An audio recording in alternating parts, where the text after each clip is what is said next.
की कहानी है नंदन रानी। आप अपनी होकर भी पराई निकली। दोस्तों, कहानी शुरू करने से पहले अगर आपने चैनल को सब्सक्राइब नहीं किया हो तो कर लीजिए ताकि आपके पास पहुंच सके हर नया वीडियो। एक छोटे से 3 कमरों के घर में सुधा की जिंदगी खुशहाल थी।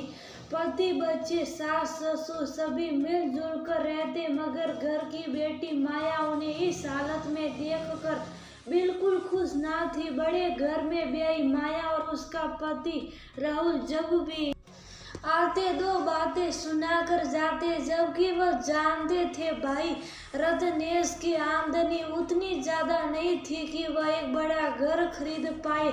जो भी कमाता है सब कुछ खर्च हो जाता है। बूढ़े माँ पिता की दवाइयाँ, 2 बच्चों के स्कूल का खर्चा और फिर घर का राशन पानी और रीत रिवाज में जो पैसा खर्च होता है सो अलग। एक दिन माया बोली, मेरे माता पिता को तो इस घर में एक बेडरूम तक नसीब नहीं है। वे सारे पूरा दिन हॉल में पड़े रहते हैं, जबकि उसे ये नहीं देखा कि भाई भाभी और 2 बच्चे सारों एक साथ छोटे से बेडरूम में रहते हैं। उतने में राहुल बोला, माया तुम्हारा भाई अब कमाता उतना नहीं है, इसमें इन बेचारों का क्या कसूर।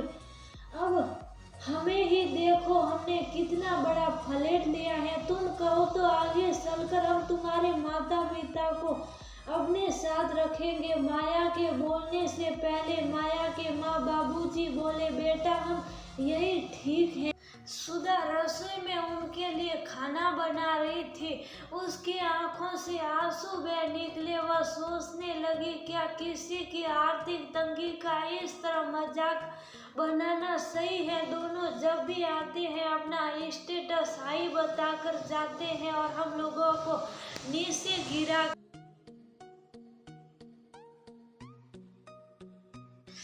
जाते हैं। वो खाना परोसने बाहर आई तो दामाद राहुल बोला, मुझे बिल्कुल ऐसा नहीं है, मैं खाना नहीं खा पाऊंगा। सुधा बोली, दामाद जी आप लोगों के लिए ही तो नया खाना बनाया, वरना हमारा इन्हें खाने में बहुत वैरायटी चाहिए होती है। रहने दो, ये नहीं खाएंगे। सुधा को एक बार फिर बुरा लगा। हमेशा तो वह खानों में ढेरों वैरायटी बनाती थी, मगर आज वे दोनों इतना लेट आएंगे उसे थोड़ी पता था। खैर दोनों अक्कड़ में चलते बने। दूसरे दिन सुधा के भाई भाभी घर आए। सुधा की भाभी ने रसोई में खाना बनाने में मदद की।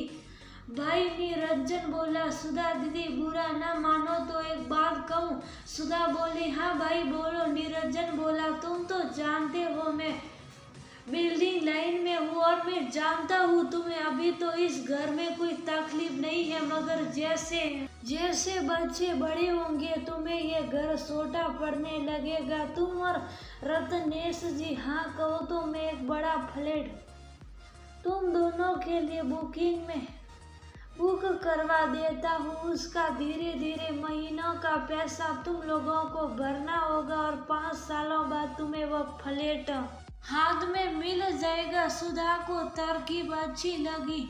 उसने रत्नेश को बताया और दोनों ने हाँ कह दिया। 5 साल उन्होंने महीने महीने पैसे भरे और बाकी लोन ले लिया, जिससे उन्हें आसानी हुई। 5 साल भी फुल से उड़ गए।